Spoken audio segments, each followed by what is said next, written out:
At exactly 2 a.m., in this quiet town of Kigoma, Nia was pushed out of her tiny one-room house by her husband, Baker. She had nothing on but a torn wrapper around her body. Rain poured heavily from the sky, soaking her skin and her spirit. Street dogs barked in the distance as her cries for help echoed through the empty road. No one came. No one cared. Baker's angry voice still rang in her ears. Respectable women don't question their husbands. Her heart was broken, her feet bare, and her body shaking from cold and shame. She stood there, drenched and alone, with tears mixing with the rain. But deep inside, something lit up, a quiet fire. She looked at the dark street, once full of fear, and softly whispered to herself, "One day, I won't just have a home. I'll own this street." That night didn't break her. It woke her up. In the middle of that storm, Nia planted a seed of strength. She didn't know how or when, but she promised herself that this pain would not be the end of her story. It would be the beginning. The morning after Nia was thrown out of her home, she sat on the cold ground with her wrapper still wet from the rain. Her stomach was empty, her eyes tired, but her heart was awake. She had no money, no family nearby, and no place to stay. But she was not going to sit and cry. She walked around the neighborhood, knocked on a few doors, and finally, one kind neighbor gave her a small tray. That tray became her lifeline. Nia used it to start selling roasted groundnuts and mandazi near the busy traffic stop. She had no stool, no umbrella, not even a chair, just the tray and her will to survive. People laughed at her. Some called her names. Others looked at her with pity and threw a few coins without even buying anything. Some drivers rolled up their windows when they saw her coming. Children giggled and whispered behind her back. But Nia didn't stop. Every morning she got up before the sun, cleaned her little tray, and walked to her spot. She counted every coin like it was gold. Some days she didn't eat, just so she could save a little more. Her feet hurt from standing all day, and sometimes the rain returned. But she covered her food with a plastic sheet and kept going. She had a dream, even if it was still small and far away. Weeks turned into months. Nia saved every extra shilling. She didn't buy new clothes or eat anything fancy. Slowly, she had enough money to buy a small wooden cart. Now she could carry more snacks, add samosas, maybe even sell tea. Her cart had wheels, and she painted her name on it with white chalk, Nia's Bites. People started noticing her. Some came back just because her mandazi were always warm and fresh. Others came for her kind smile. She remembered every loyal customer and greeted them like family. By the second year, Nia's cart had turned into a proper stall. She rented a small corner in the Kigoma market. It had a roof, shelves, and even a small signboard. Every day the smell of her food filled the air. Workers, students and travellers lined up in front of her stall. She hired a young girl to help during rush hours. Her business kept growing, and so did her confidence. She wore clean, bright dresses and tied her hair neatly. People no longer laughed at her. They respected her. Other vendors asked for advice. Some even copied her menu. But Nia didn't mind. She was too busy building something bigger than just a stall. She was building a new life. One evening, as she packed up her stall, she looked around at the market. It was full of noise, colour, and stories. But one thing was clear. Her stall was the busiest, the brightest, and the most loved. She smiled to herself, remembering that rainy night when she had nothing. Now she didn't just survive. She stood tall. Her hands that once begged were now feeding a whole town. And deep inside, she knew this was just the beginning. With the little savings she had from her food stall, Nia decided to take another step. Her heart was still burning with dreams, and now she had a bit of money and even more courage. She found a tiny space near the market, just enough for a table, a few hangers, and one plastic chair. She used that space to start a second-hand cloth shop. It wasn't big, and it wasn't fancy, but it was hers. She named it Mama Nia's Wraps. The clothes were old, some torn, some faded, but Nia had a gift. She had an eye for beauty. She could take a dull piece of cloth and wrap it around a woman in a way that made her shine. She started with only 10 pieces of cloth, most of them basic wrappers, but she knew how to mix colours, tie styles, and match patterns that made people stop and look. She wrapped customers herself, showing them how to wear the cloth as a skirt, a dress, a headscarf. Every woman who walked out of her little shop felt confident. People began to talk. Women who had never worn wraps before started coming to her, asking for style tips. She didn't just sell fabric, she sold confidence. Soon, tourists passing through Kigoma noticed her colourful display. Some took photos. A young traveller from Europe bought a few wraps and posted a picture of Nia and her stall on Instagram. Within days, that photo was shared again and again. People were amazed by her designs. Orders started coming in, first from Arusha, then from Nairobi, then even from overseas. One day, a fashion blogger tagged her and called her the Queen of Wraps. Nia didn't even know how Instagram worked at first, but now her shop had a page, a logo, and a growing fan base. She hired 2 more women to help her, both single mothers like she once was, struggling to survive. Nia taught them how to wrap, how to sell with kindness, and how to treat every customer like family. Her shop expanded, her savings grew, and she even bought a sewing machine. She began adding beads, lace, and small hand-sewn designs to the wraps. Each one was different. Each one had a story. People no longer called them second-hand clothes. They were now fashion statements. They were power. One sunny afternoon, as she walked past the main road in Kigoma, she stopped in shock. Right there, above the market where she once sold peanuts, stood a huge billboard. On it was a photo of her, smiling in one of her bold wrap designs, standing proudly in front of her shop. The words printed across the bottom were powerful. "The cloth you stripped off me, I turned it into a crown." People gathered around, pointing, smiling, and taking pictures. Some cried, some clapped. Nia just stood there, eyes full of tears. But this time, they were tears of pride. She thought about the night she stood in the rain, barefoot and broken. She remembered the laughter of the people who once mocked her. She remembered how cold the ground felt under her feet and how empty her hands were.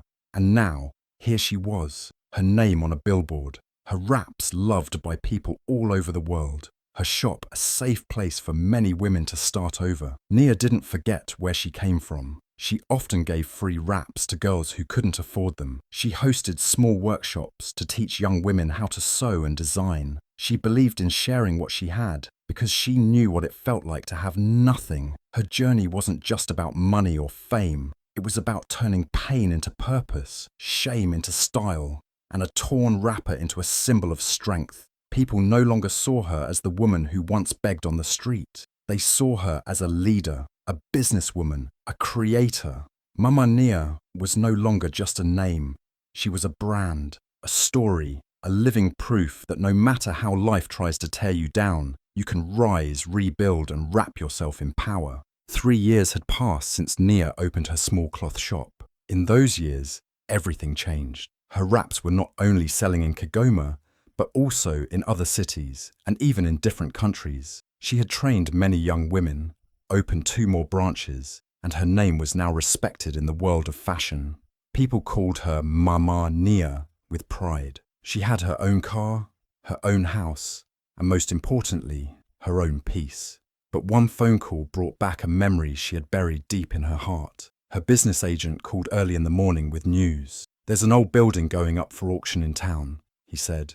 "Good location, strong structure, and a perfect investment." Nia was already interested, but when he mentioned the exact location, her heart skipped a beat. It was the same block where she had once slept on the cold ground, the same place where people had laughed at her, whispered about her, and pointed fingers. That road had seen her pain, her hunger, her lowest moments. Now it was up for sale. Nia didn't take time to think. She told her agent, "Place my bid. I want that building." Her voice was calm but firm. Within minutes the bidding started. She watched silently, her hands shaking slightly, not out of fear, but from the memory of who she used to be. The auction didn't last long. In less than 10 minutes it was done. The papers were signed.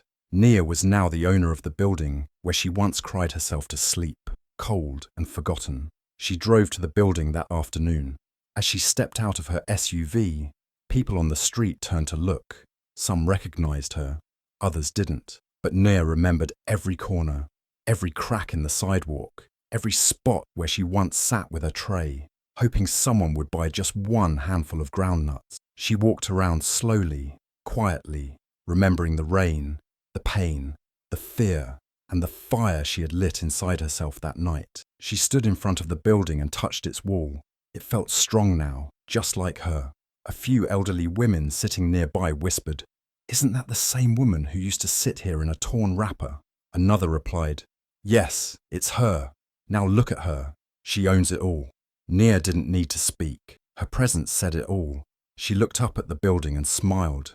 She wasn't smiling because of pride or revenge. She smiled because she had kept her promise. She once whispered to herself in the rain, "One day I'll own the street."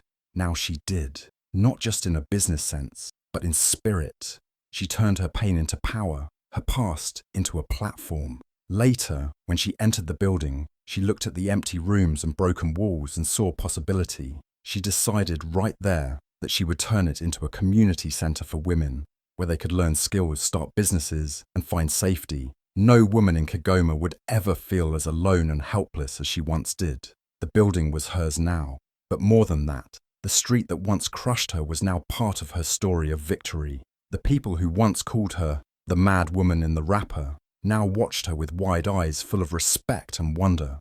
Life had brought her full circle, not with noise, not with revenge, but with quiet power, an undeniable proof that anything is possible when a woman believes in herself. Nia didn't just buy a building, she reclaimed her story. She turned a painful place into a powerful symbol, and every brick of that building now stood for every step she took, every tear she wiped, every meal she skipped, and every dream she refused to give up on. Weeks after Nia bought the building, life had settled into a beautiful rhythm.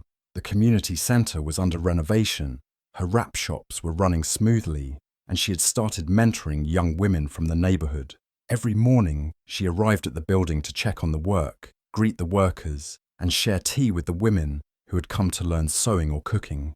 Her days were full, peaceful, and meaningful. But one afternoon, something unexpected happened that brought back a wave of old memories, painful ones. Her security guard came to her office with a serious face. "Madam," he said quietly, "there's a man behind the building. He's been sleeping near the trash bins and asking the staff for food." Nia looked up from her papers. "A man?" she asked. The guard nodded. "Yes, and I think you need to see the camera footage." He walked over to the security screen and played the recording. The camera zoomed in slowly, and Nia's heart froze. There he was, Becca, the same man who once threw her out of their home in the middle of the night. The man who told her she wasn't worthy of asking questions. The man who called her shameful, weak, useless. Now, on the screen, he looked like a stranger. His beard was overgrown and patchy. His clothes were torn and dirty. His feet were bare. His back was hunched, not from age, but from life breaking him down. He was digging through trash, searching for leftovers. The guard said he had been there for a few nights now, too ashamed to come to the front. His second wife had left him. His friends had moved on. He had no one. Nia didn't speak for a long time. She just stared at the screen. Her heart felt heavy, not with hate, but with something more complicated. She wasn't the same woman he threw into the rain. That woman was gone. She was stronger now, fuller, healed. But seeing him like that, so broken, made her remember everything. The night she cried in the street, the days she starved, the months she fought to survive when the world turned its back on her. And now, here was Becca, lying beside her building, hoping for a scrap of food, a little kindness. The next morning she asked the guard to keep an eye on him, to make sure he was safe, but not to disturb him. She didn't want a scene. She didn't want to embarrass him. She just wanted him to have something to eat, a place to sleep without fear. She sent food quietly, left water where he could find it, and made sure the staff didn't turn him away, not because she still loved him, not because she had forgotten, but because she had grown beyond revenge. She had turned her pain into peace. Some of the workers whispered when they found out who the man behind the building was. "Is that really her ex-husband?" they asked. The one who threw her out with nothing?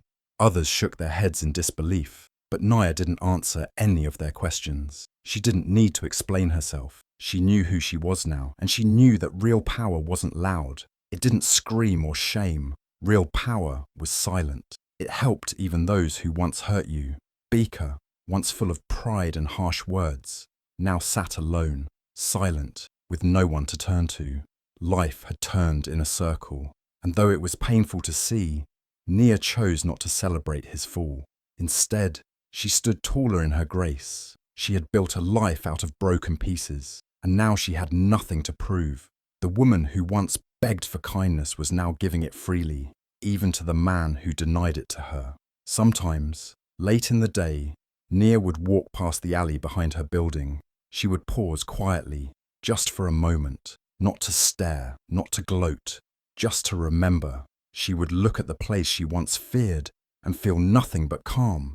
Because healing doesn't always come with applause. Sometimes it comes quietly, in the form of forgiveness, and Nia had found hers. One evening, the school was quiet, the streetlights warm, and the air still. Nia stepped out of her shiny black SUV. Her heels clicked softly against the pavement, and her dress shimmered under the lights. She looked strong, graceful, and calm, like a woman who had walked through fire and come out gold. As she walked toward her building, something caught her eye. Lying on a piece of old cardboard near the alley was a man, curled up and half asleep.